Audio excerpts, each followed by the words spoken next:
Olá, terceirão. Hoje a gente entra em vermes achatados, inclusive o nome Plateumintos significa exatamente isso, né? Porque plate significa achatado e euminto significa verme. Nós temos aqui um representante muito utilizado em experiências de laboratório sobre os plateumintos, que é a planária. A planária, alguns estudantes, quando se lembram dela, falam assim, aquele vermezinho pequenininho, que é vesguinho, né? Porque tem essas duas manchinhas aqui na região da cabeça, né? Ela é muito conhecida de quem faz biologia, né? Experiências de laboratório com ela, sobre reprodução assexuada dela e tudo mais. Então nós vamos entrar um pouquinho nos vermes achatados. E amanhã nós vamos fazer uma aula ao vivo sobre a esquistossomose. Bem, muitas coisas acontecem aqui a partir dos plateumintos. Uma grande novidade em relação aos quinidários, que é o grupo anterior, é isso aqui, ó, a cefalização. O bicho agora passa a ter uma cabeça. E essas duas manchinhas, que como eu comentei anteriormente, né, que alguns falam que é um verme que tem um olhinho vesgo, na realidade não são dois olhos, são dois ocelos. Seja como for, são dois, se localizam na cabeça e têm células fotossensíveis. Ou seja, nós que aceitamos a teoria da evolução como base da biologia, nós sabemos que os ocelos são as estruturas precursoras dos olhos e localizados na cabeça e em número de 2. Essa cefalização também dá um sentido de direção ao animal, coisa que não existia antes. Ou seja, o animal se projeta para frente. A cabeça indica, né, para onde ele vai. Isso é uma orientação. Então já é um avanço muito interessante. Outra coisa, há uma diferenciação anterior, que é a cabeça, e posterior. Outra coisa, há uma diferenciação também na face dorsal do animal para a face ventral dele. A face ventral, por exemplo, é ciliada, enquanto que a dorsal é pigmentada. Vocês estão vendo aí o poro genital.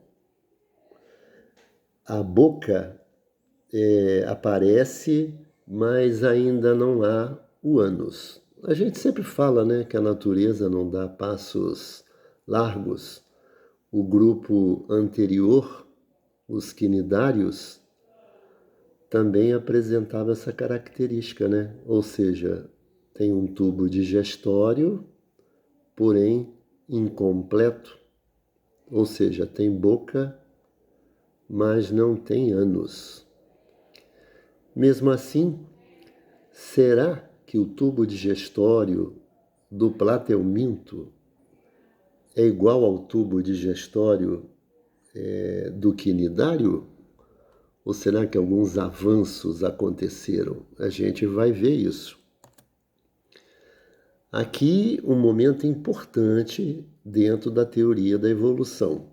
Ou seja, pela primeira vez, nós temos um animal triblástico.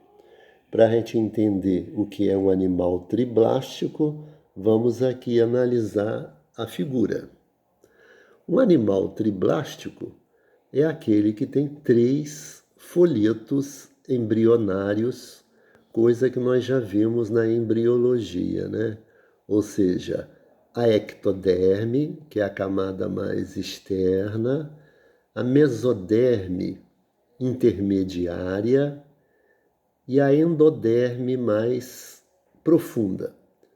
Como sempre, em todos os animais que têm endoderme, a endoderme reveste a cavidade digestiva, como a gente está vendo aqui, ó.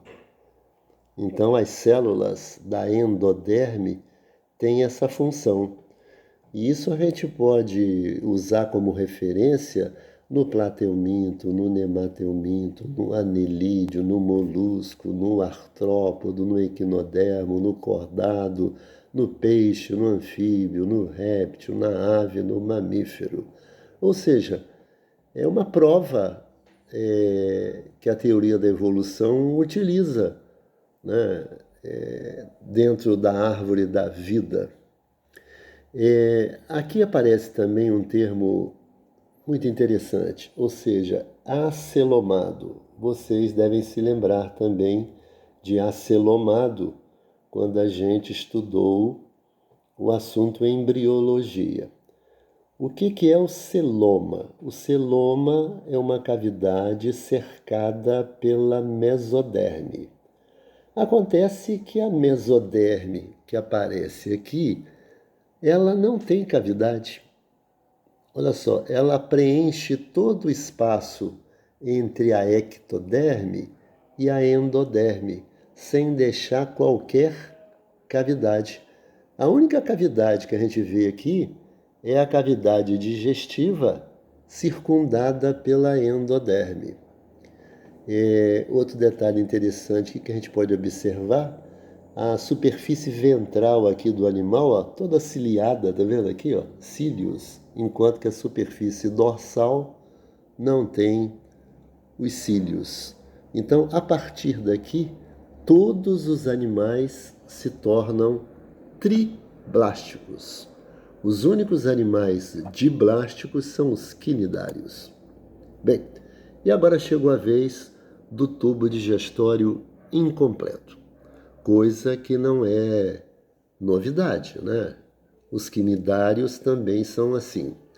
E a gente vai observar aqui que o tubo digestório vai da cabeça, como a gente está vendo aqui, acompanha toda a extensão do corpo.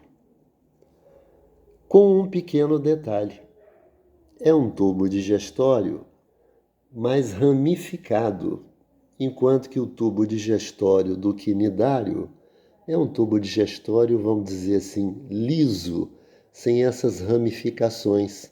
Olha, isso aumenta a superfície de contato com os alimentos e melhora também a distribuição dos nutrientes para as células formadoras do corpo. De qualquer maneira, mesmo sendo mais eficiente do que o tubo digestório dos quinidários, esse tubo continua sendo incompleto, né? Ou seja, tem boca, mas não tem ânus. Essa faringe aqui, protátil, é apenas um detalhe, né? Porque ela se projeta realmente para fora quando esse animal vai se alimentar. Aqui, outra coisa que aparece pela primeira vez e vai se estender pela escala zoológica, exceto quando chegarmos em equinodermos, ou seja, simetria bilateral. O que é simetria bilateral? Vamos aqui ver exatamente no plateuminto. O corpo é dividido em duas metades, a metade direita e a metade esquerda. Vamos comparar aqui com a simetria radial do quinidário. Tá vendo? Aqui, até um avião tem uma simetria bilateral. Tem duas metades complementares. Essas duas metades de quem tem simetria bilateral, elas não são iguais, elas se completam. Nós podemos ver também aqui novamente a simetria radial numa anêmona, que nada mais é do que um quinidário fixo. Já uma borboleta tem simetria bilateral, porque o corpo é dividido em metade direita e metade esquerda. E aqui nós temos um ser humano, que também tem a simetria bilateral, ou seja, o corpo dividido em duas metades. É a melhor organização corporal entre os animais. Vocês se lembram que o sistema nervoso aparece pela primeira vez aqui, nos quinidários. Estou aqui focando, e é um emaranhado de células nervosas, né? É uma rede nervosa. Esse é o primeiro sistema nervoso da natureza, porque vocês se lembram que os poríferos não têm neurônios. É aqui que um neurônio surge pela primeira vez. Porém, essas células formam uma rede onde esses neurônios se comunicam, mas eles não chegam a formar um aglomerado de neurônios em determinado ponto, como se fosse assim uma central. Aí quando a gente chega em Plateuminto, vou aproximar para que vocês possam ver, nós já temos um gânglio cerebroide. Um gânglio nada mais é do que uma concentração de neurônios. E o que é mais importante, né, gente? Esse gânglio cerebroide se localiza na cabeça, de modo que o nosso cérebro não está na cabeça por acaso. Aqui já era um esboço do que viria no decurso da evolução. E outra coisa, esses dois gânglios se comunicam com um cordão nervoso que faz o corpo do animal entrar em contato com a central. Qual é a vantagem do animal ter uma central, né? A vantagem é a seguinte, a central é capaz de tomar decisões, digamos que impulsos nervosos chegam na central. A central pode, de uma certa forma, né, administrar isso e depois emitir uma resposta, por exemplo, né? Muito parecido com o nosso sistema nervoso, né? Eu falo a base, né? Claro que não dá nem para comparar com a complexidade do nosso sistema nervoso, mas esse cordão nervoso aqui longitudinal que comunica a central com o resto do corpo e vice-versa é o equivalente à nossa medula espinhal. Bem, aqui nós temos esse detalhe do gânglio cerebroide e também do ocelo, né? Mais uma vez a gente está vendo aí o cordão nervoso, os vários nervos, e aqui em destaque nós temos o ocelo. Observe, o ocelo tem células com pigmento, né?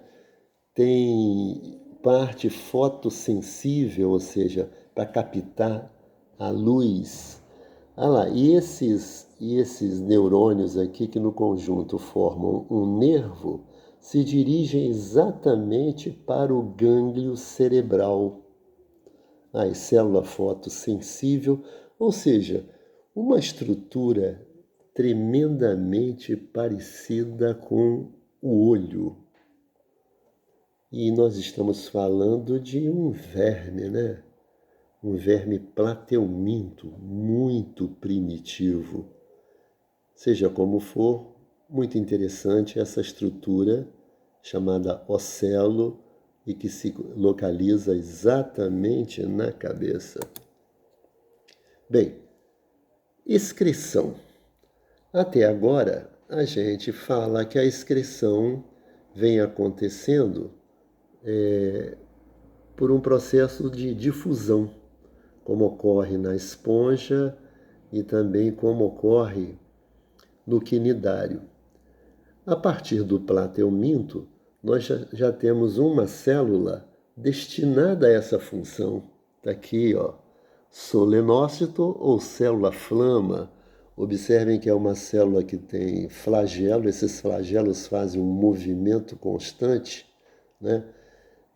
Atraindo as substâncias que têm que ser excretadas, que depois caem no canal excretor e finalmente num poro excretor. Quer dizer, uma célula especializada, aqui a gente viu o conjunto, né? Olha só, canal excretor e vários poros excretores. Quer dizer, agora é uma célula que fica mergulhada nas lacunas do corpo, né? E retirando dessas lacunas o excreta, que tem que ser eliminado por ser tóxico, evidentemente. Vocês sabem que o excreta, ele é sempre nitrogenado, né? Ele é ou amônia, ou ureia, ou ácido úrico. Animais que vivem, por exemplo, na água, de um modo geral, eliminam amônia. Aqueles que vivem na terra, mas têm acesso à água com mais facilidade, eliminam ureia. E tem aqueles que conseguem morar até mesmo em regiões extremamente secas e que tem cloaca, etc. e tal, e que eliminam ácido úrico. Já a respiração, aí sim, não há nenhuma mudança. Aqui não tem, evidentemente, pulmão, não tem brânquia, né? Nenhuma estrutura realmente, não tem traqueia, né? Sistema de traqueia, como acontece com os insetos. Não, aqui é a difusão, ou seja, a pressão parcial do oxigênio é maior no meio externo e por isso o oxigênio entra no corpo do animal. Já a pressão parcial do gás carbônico é maior no interior do animal e por isso o gás carbônico é eliminado. Eu já falei com vocês sobre esse assunto troca gasosa, que a gente tem que tomar um cuidado tão grande para falar sobre isso, né? Para que o aluno não pense ou não saia por aí dizendo, olha, o meu professor falou que tem mais gás carbônico dentro de um verme do que do lado de fora. Bem, reprodução. A reprodução assexuada, a gente já viu no porífero, que é super acentuada, é a mais acentuada de todas. No quinidário, também muito acentuada.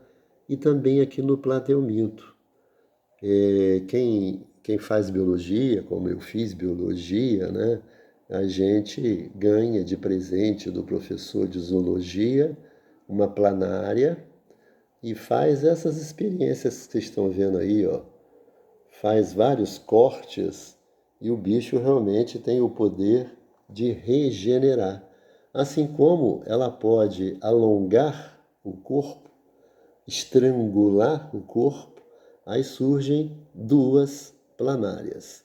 Evidentemente que, por se tratar de uma reprodução assexuada ou agâmica, né, que não envolve gameta, os indivíduos que nascem aqui são geneticamente idênticos, constituindo um clone.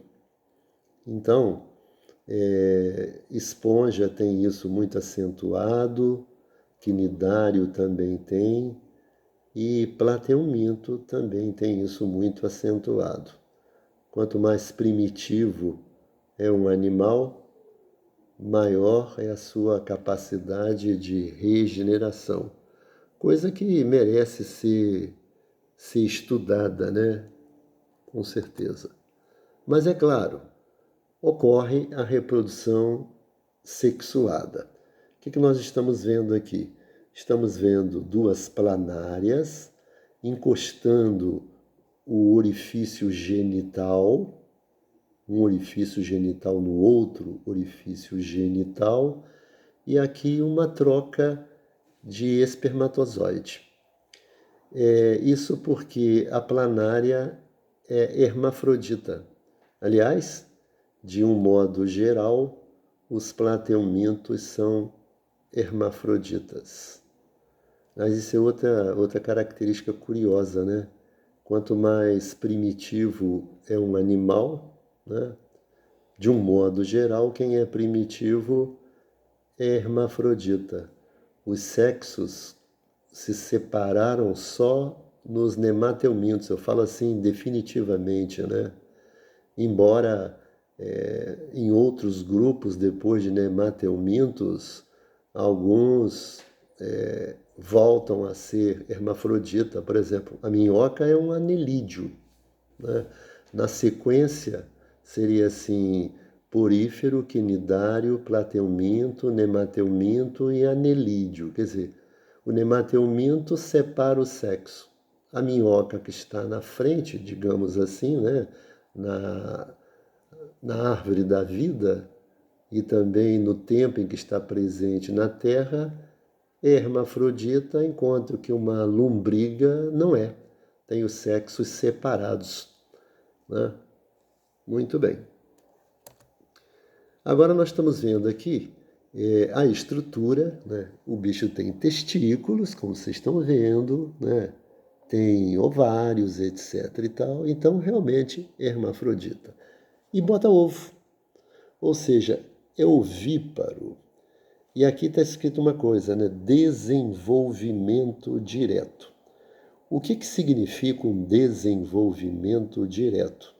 É quando do ovo de um animal sai digamos, um ser pronto. Não sai uma larva, não sai um ser incompleto. Ou seja, se aqui são duas planárias, o que está saindo aqui é uma jovem planária, mas não é uma larva. Isso não quer dizer que todos os plateumintos são ovíparos com desenvolvimento direto. A gente amanhã vai estudar ao vivo a esquistossomose, onde o verme da esquistossomose tem um ciclo que envolve duas larvas, né? A miracídio e a cercária. Aqui, por falar nisso, está o único plateuminto que é dioico.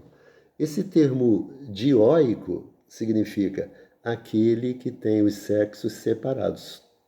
Então a gente está vendo aqui exatamente o causador da esquistossomose, o esquistossomo Manzoni. Esse nome Manzoni é homenagem a Manson. Não sei quem prestou essa homenagem a esse tal de Manson, mas foi isso que aconteceu. Aqui vocês estão vendo o macho, que é esse mais largo, e também a fêmea, que é essa mais fininha. O macho tem uma espécie de um canal, esse canal que aparece aqui, onde a fêmea se aloja quando eles vão cruzar, digamos assim, a fêmea tem que entrar no canal do macho. Mas isso é uma exceção, porque, como eu falei anteriormente, os plateumintos, eles são hermafroditas, são monóicos, enquanto que esse aqui é um plateuminto dioico. Essas ventosas que vocês estão vendo aqui, ele utiliza, como a gente vai ver amanhã, para se fixar nas veias abdominais, porque esse esquistossomo Manzoni, ele não é um parasita de intestino, não. Ele é um parasita de veias, o que é muito mais complicado, né, gente? Porque parasitar vasos sanguíneos complica muito mais.